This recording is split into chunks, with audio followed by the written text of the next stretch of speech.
මාලිනී ෆොන්සේකා නම් මහා නිළි රැජින මියගොස් සත් දිනක් ගත වූ පසුත් ඇයගේ මරණය ගැන, ඇයගේ අතීත ජීවිතය ගැන, ඇයගේ අවසාන මොහොතේ ඇය සමග සිටි සමීපතමයන් ගැන තවමත් සමාජයේ කතාබහට ලක් වෙනවා. ඒ අතර ඇයගේ ඥාති දියණියක් වන රංගන ශිල්පිනී සමනලී ෆොන්සේකා සිය ෆේස්බුක් ගිණුමේ මෙවන් සටහනක් තබා තිබුණා.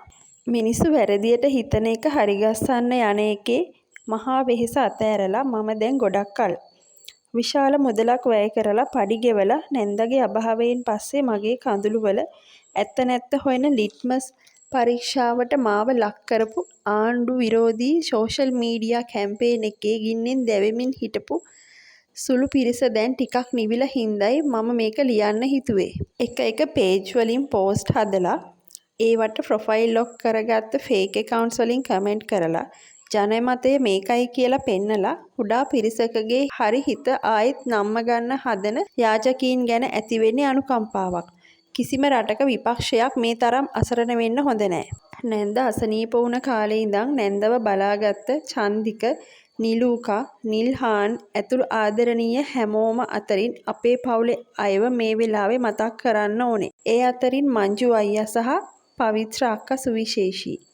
ඒ දෙන්න කැනඩා යන්න කලින් සහ අන්තිම දින කිහිපයේ නැන්දගේ හැම වැඩකදීම නැන්ද ළඟින් නිතරම හිටියා.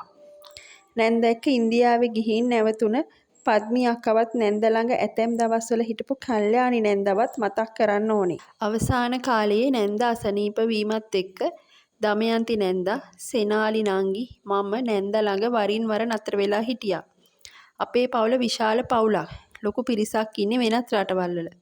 ඒත් නැන්ද අසනීප වුණ වෙලාවේ ඉඳන් නැන්දව බලන්න හැකියාවක් තිබ්බ අය ලංකාවට ආවා. මූල්‍යමය විදිහට වගේම නැන්දට අවශ්‍ය කරන දේවල් ලංකාවට එවලා ඒ අයගේ ආදරය නැන්ද වෙනුවෙන් දුන්නා. නැන්දට අමාරු වුණ සමහර දවස්වලට නවලෝක රෝහලේ MICU එක පිටත පවුලේ අයගෙන් පිරෙනවා. එයා අස කෑම හදන් එනවා. අදටත් ඇයව බලාගත්ත හෙදියන් මට කතා කරනවා.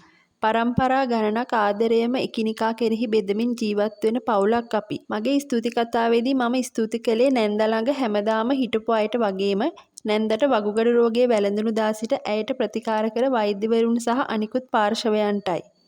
නැත්තම් ඒ ලැයිස්තුව නැන්දට ඉතිහාසයේ සිට උපකාර කළ විශාල පිරිසක් දක්වා විහිදී යනවා. රජය විසින් පූර්ණ රාජ්‍ය අනුග්‍රහය දැක් වූ අවමංගල්‍ය උත්සවයේ කළ ස්තුති කතාවේදී රජයට ස්තුති නොකර සිටීමට මට කිසිදු හේතුවක් නැහැ. ඇත්තටම නැන්ද වෙනුවෙන් රජය කළ මැදිහත් වීම සිදු වෙන්නේ පවුලේ ඉල්ලීමක් මත නොවේ. ඒක රජය ගත්ත තීරණයක්. නැන්දට ලැබුණ පූර්ණ රාජ්‍ය අනුග්‍රහය කියන වර්ගීකරණය. එහෙත් ආදාහනයට නිදහස් චතුරස්‍රය ලබා දීම පූර්ණ රාජ්‍ය ගෞරවය සහ පූර්ණ රාජ්‍ය අනුග්‍රහය කියන වර්ගීකරණයේ ප්‍රතිපාදනයක්. එහෙම බැලුවොත් වර්ගීකරණ දෙකක සංකලනයක් තමයි රජය ලබා දුන්නේ. චක්‍රලේඛයේ තියෙන නියෝග තමයි රජය ක්‍රියාත්මක කරන්නේ. ඒවට එපිටින් රජයට බලපෑම් කරලා ඒ දේවල් අවභාවිතා කරන්න කියලා ඉල්ලන්න පවුලේ අයට බැහැ. කලින් රජයවල් වල එහෙම රාජ්‍ය සම්පත් රාජ්‍ය මුදල් අවභාවිතා කරලා තියෙනවා. අපි රටක් විදිහට ආර්ථිකව ගොඩ එන්න උත්සාහ කරන මොහොතක ජාතික ශෝක දිනයක් කියන්නේ රජයේ ආදායමට බලපෑමක්. මම හිතන්නේ නැහැ නැන්ද උනත් මේ වෙලාවේ එහෙම දෙයකට එකඟ වෙයි කියලා. රජය විසින් කරන කිසිදු විමර්ශනයකට බලපෑමක් කරන්න කිසිම පුරවැසියෙක්ට අයිතියක් නැහැ කියන දෙය මාව විවේචනය කරන, අපහාස කරන, අභියෝග කරන සියල්ල මතක තබාගත යුතුයි. ඒ දේශපාලන සංස්කෘතිය වෙනස් කරන්නයි අපි ඉතිහාසයේ පුරාවට වැඩ කළේ. මම නැන්ද වෙනුවෙන් මට කරන්න පුළුවන් හැමදේම කළා. තව පුළුවන් වුණා නම් හොඳයි. මට ලැබුණ හැම අවස්ථාවකදීම මම නැන්දව ආදරයෙන් බලාගත්තා. නවලෝක රෝහලේ නේවාසිකව ඉද්දි නැන්ද ළඟ නතර වෙලා එයාට සත්කාර කළා. නිින්ද යන්නේ නැහැ එයාට එකම විදිහට ඉද්දි. ඉතින් රෑට ලස්සන මියුසික් සින්දු දානවා මම. උදේම මූණ සෝදලා කොණ්ඩේ පීරලා ඇහි බැම චුට්ටක් හදලා පවුඩර් දාන්න ඕනේ එයාට. පර්ෆියුම් දානවට හරිම ආසයි එයා.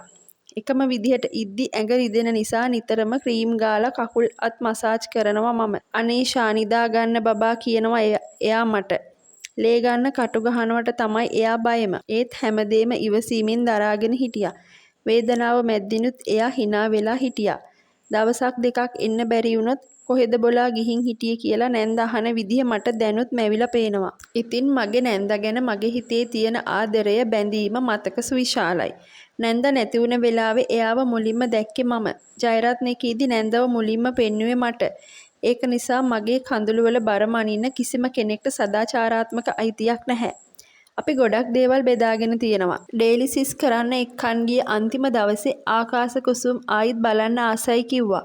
ප්‍රසන්න මාමා එක්ක කතා කරලා ෆිල්ම් එක බලන්න ෆිල්ම් හෝල් එකට එක්කන් යන්න මම නැන්දාට පොරොන්දු වුණා. ඒකේ රඟපෑම ගැන අපි එදා හොස්පිටල් එකට යනකම් කතා කළා. නැන්දා ගැන ඩොකියුමන්ටරි එකක් කරන්න දිලීප අබේසේකර ඇහුවා කිව්වාම දිලීප කරනවා නම් කරමු කිව්වා. මේ සියල්ල බොහෝ බරති මතක විතරයි.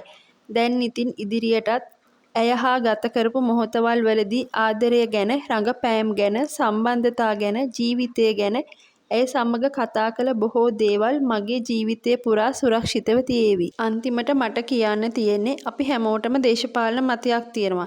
එතනින් එහාට ගිහින් මම ක්‍රියාකාරීව ඒ වැඩවල නියැලෙනවා. දැන් අවුරුදු 11ක් විතර ඉඳලා. මම හිතනවා මගේ පවුලේ අය සහ මාව විශ්වාස කරන අය දන්නවා කියලා මම කලාව කරන්නෙත් දේශපාලනය කරන්නෙත් මගේ පෞද්ගලික වාසියට නොවෙයි කියලා. බලයේ තියෙන කණ්ඩායමක් පක්ෂයක් එක්ක නෙවෙයි මම දේශපාලන කතිකාවදී එකතු වුණේ. රාජ්‍ය බලයේ බිඳුවක්වත් තිබ්බේ නැති ජනතා ව්‍යාපාරයක් එක්කයි මම වැඩ කළේ. දැන් ඒ ජනතා ව්‍යාපාරයට රාජ්‍ය බලය ලැබිලා තියෙනවා. ඒත් එහෙම කියලා අපි ජීවත් වුණ විදිහ කිසිම වෙනසක් වෙලා නැහැ. මගේ මේ දේශපාලන ආස්ථානය වෙනස් වෙනවා නම් වෙන්නේ මටවත් මගේ නැන්දාටවත් මගේ පවුලටවත් පුද්ගලික වාසි නොලැබුණා කියලා නොවේ. මේ රටේ මිනිස්සුන්ට අපි විශ්වාස කරපු ජීවිතය ලබා දෙන්න බැරි වුණොත් විතරයි. ඉතින් ඒ වෙනුවෙන් මම මගේ කලාව ඇතුළෙත් සමාජීය ජීවිතය ඇතුළෙත් දිගටම වැඩ කරනවා. මතවාදීව මොන පරස්පරයක් තිබ්බත් මා සම්බන්ධයෙන් මගේ නැන්දට ඇතැමුන්ගෙන් කුමන ආකාරයේ දේවල් අහන්න ලැබුණත් මගේ ලස්සන නිරහංකාර නැන්දා හැමදාම මං මේ හෙමින් යන ගමන ගැන සතුටින් හිටියා කියලා මම දන්නවා.